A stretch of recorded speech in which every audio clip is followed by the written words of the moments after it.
Hi, I'm Allison from Cowboys and Indians, and we are here today with Ian Munsick to talk about his new album, Eagle Feather, and his roots in Wyoming. So welcome to C&I Sessions. Out here in Cheyenne, the tumbleweeds roll through town. In July, I'm her man, but August is something we dance around. She'll ride in Cheyenne, and then she'll ride on out, 'cause nobody stays in Cheyenne except a few broke downs and her damned old rodeo clown. I've heard you say that it's really important for you to keep the West in Western music. Yeah. Because you're kind of one of the only guys taking on that responsibility. Yeah. So tell me a little bit about that. Yeah, I grew up on a ranch in Wyoming. So when I was a kid, I would turn on the radio and I would never hear any music in country music about where I was from. They were always about Texas and Georgia and places that were far, far away from where I grew up. So I promised myself that I would bring the Rockies into country music because, in my opinion, there's nowhere more country than Wyoming. And that all started because your dad and Big Brothers had a band, right? Yes. How old were you when they let you join?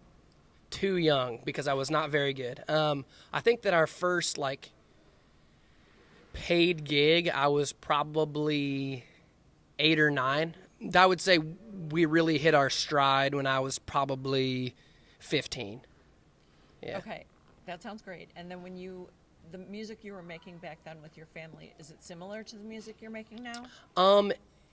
It's inspired by that. That kind of music was a lot more raw. So there's no drums in any of this stuff. It's extremely acoustic driven. But lyrically, it's inspired by the land and the people that love the land. So that's kind of the common thread through them. Right, and that's the same thing you're doing now. Yeah, exactly. But somewhere along the way, you learned how to play the guitar, the mandolin, piano. Yeah. So did you teach yourself all that when you were growing up? My dad was kind of the one that taught us all how to play. But, he kind of got us going on them. But it was up to us to really hone in on which ones we liked. And, that's kind of why I moved to Nashville, was to learn more and to be around the best players in the world here, And then what about the songwriting aspect? Is that something you taught yourself how to do, or was your dad part of that? Yeah, my dad really just let us kind of do our own thing in terms of that. My two brothers and I, we all kind of did our own thing in terms of writing. We never wrote with each other.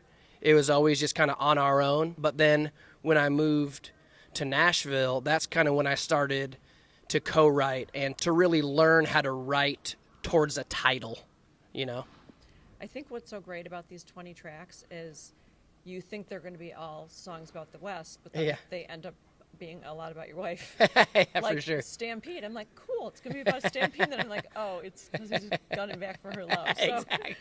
Yeah. But I feel like being able to do that, write songs about the West, which is important to you, and the life you're living now with your family, to be able to paint those pictures with these 20 songs, that's like a sign of true artistry. Oh, thank you. So do you feel that way? I mean, I think it's it's a gift to be able to do that. Well, thank you. Yeah, I feel very blessed to have grown up in Wyoming, because I think that it's just a very unique place and a very inspiring place. So that's kind of always just been in my music naturally. But having that well to write in and from usually produces magic. And having my wife too, that's just fuel for expressing myself through music. I also think that because you're able to do it and do it so well, that's why people, from all over, like Cody Johnson and Lainey Wilson, agree, or maybe they come to you and they're so eager to collaborate because you're doing things that other country artists aren't. So do you feel like blessed to have people like that on the record? Oh yeah. I've hit the jackpot with the collaborations. Cody Johnson, I was listening to his music when I was still living in Wyoming, and he was one of the few modern country artists that I could listen to and say, okay, he knows the kind of lifestyle that I'm living here in Wyoming. And then when Lainey came on, man, she is just so talented, so good, and just a great human. And that's probably what I'm the most proud of with these collaborations, is that they're all really good people. I don't really want to make music with people that aren't good people. Like they might have a big name and they might help me make money in the future. Mm-hmm. But at the end of the day, that's not what this is about. This is about loving being able to make music and help other people through that music. And now you guys have the eagle feather thing in common. So yeah. So tell me about the symbolism and the significance of that eagle feather when you got it when you were adopted into the Crow tribe. Yes, ma'am. Right? Yeah. So we played Red Rocks last year, and at the end of it, my two friends from childhood, they came on stage and they adopted me into the Crow tribe. And being a boy from Wyoming, again, that's like the highest honor that you can get, being a advocate for the real West. And that's a lifestyle, and that's a culture that rarely gets its flowers.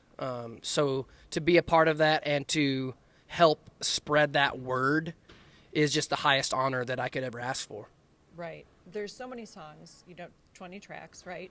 And all of them sound like you're painting these pictures of the West. Like when I got the track list, Stampede, Cheyenne, God Bless the West, Western Woman, The Feather. And I was like, I don't even need to listen to this album to know what it's going to sound like. Totally. I think that's pretty special. Totally. Tell me about what went into the thinking on the 3 Prairie Laments. Yeah. So really, we had 17 tracks, and I really wanted to hit either 18 or 20 just for it to be a nice round number. But my last album was 18 tracks. So I was like, man, feel like we just need to get a little bit more. So 20 was kind of in the back of my mind. And then to really make an album feel like an album, I thought that it would be cool to include those prairie laments in there and scatter them through the album so that there's a common theme weaved through the album. So they came out very naturally, and like I die a little slower in Wyoming. That's a theme that I can always go back to here living in Nashville and being like, man, I'm dying a little bit faster here in Nashville because just the stress of it all, so many people, just the hustle bustle life that the urban lifestyle yields. Being back in Wyoming where it's just peace and quiet, you're on your own time, nobody is trying to get anything out of you. That's the way that I believe God intended us to live. Right. And you recorded this album back in Wyoming, right? I recorded a lot of it there. Yes. Okay. Yeah. Okay. And just a couple questions about your life in Wyoming. Yeah. How would you describe your relationship with the outdoors, the great outdoors? Oh, man, it goes all the way back to my childhood. My dad is a rancher. My mom, she pretty much ran the ranch, even though my dad was kind of the rancher, But they really just let my 2 older brothers and I just roam free around the ranch. Then the ranch that we grew up on, it was a couple 1,000 acres right at the base of the mountain, just a beautiful ranch that anybody would be very lucky to go to, and we grew up there. So it was just our backyard, just so beautiful, so much wildlife there. So whenever I go outside in Wyoming, I'm just immediately connected with my roots. Sounds like a place I'd want to go. Oh, yes. I want to go. Oh, yes.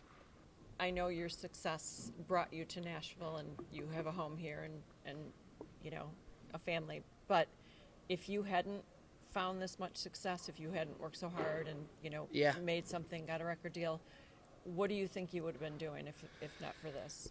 I would probably be playing with my two older brothers and my dad whenever we could on the weekends or whatever, you know, just for bar money. And then I'd probably be working with my brother on his ranch, honestly.